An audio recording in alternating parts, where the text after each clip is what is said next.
مساء الحب والسعادة على جميع متابعي ومشاهدي وكالة صدى الإعلام للأنباء. اليوم سنستطلع توقعات الشارع العراقي لنتيجة مباراة منتخبنا الأولمبي أمام السامبا البرازيلي يوم غد الاثنين، فابقوا معنا.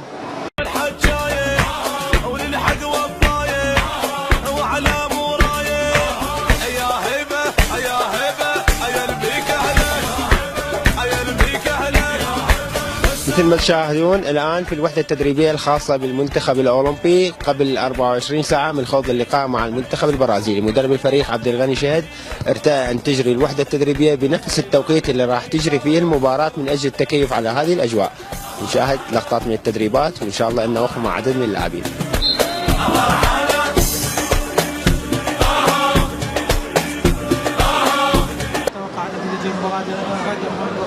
والله ان شاء الله 3-1 3 للعراق.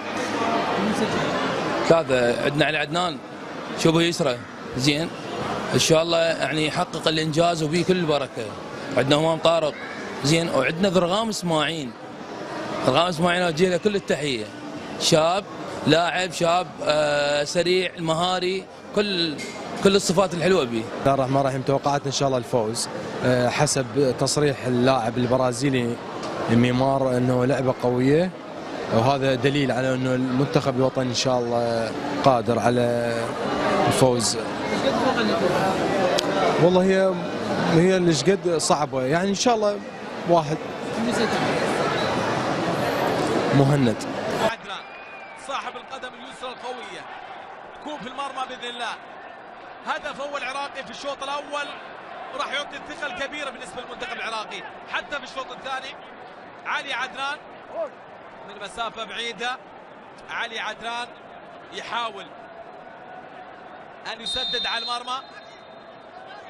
التسديد على المرمى من جانب علي عدنان كاظم.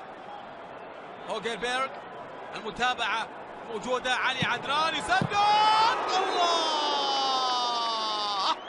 حلوه الكره، علي عدنان كاظم لعب كره وارسل كره رائعه جدا قويه جدا، مرت خطيره كره رايحه المرمى، لكن هوجربيرغ ابعد الكره الى ركله بشكل جيد وبشكل ممتاز، لكن ينقصنا الهدف. هنا كره ملعوبه الان اماميه، لكن هنا كره تتحول لمصلحه علي عدنان. علي عدنان يرسل كره عرضيه لكن ايدير غوميز توصل سعد عبد الامير يحاول يجرب، وبالتالي التسديده تذهب الكره لخارج الملعب. سعد عبد الامير محاولة التسديد بالمسافة حل من الحلول بالنسبة لسعد عبد الأمير. والله احنا نتوقع اكيد ان شاء الله نتمنى الفوز، واتوقع 2-1 صالحنا. بالحقيقة هي المباراة صعبة جدا، يعني المنتخب البرازيلي يمتلك لاعبين جيدين امثال نيمار، كونتينيو لاعب برشلوني.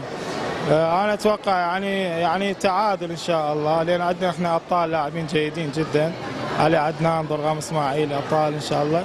ان شاء الله قدها وقدود ان شاء الله، ونطلع بنتيجة عادلة يعني ان شاء الله. التعادل على اقل تقدير ان شاء الله نطلع. ان شاء الله نفوز. الجمهور العراقي متفائل بمباراة منتخبنا الأولمبي من غد أمام السامبا البرازيلي.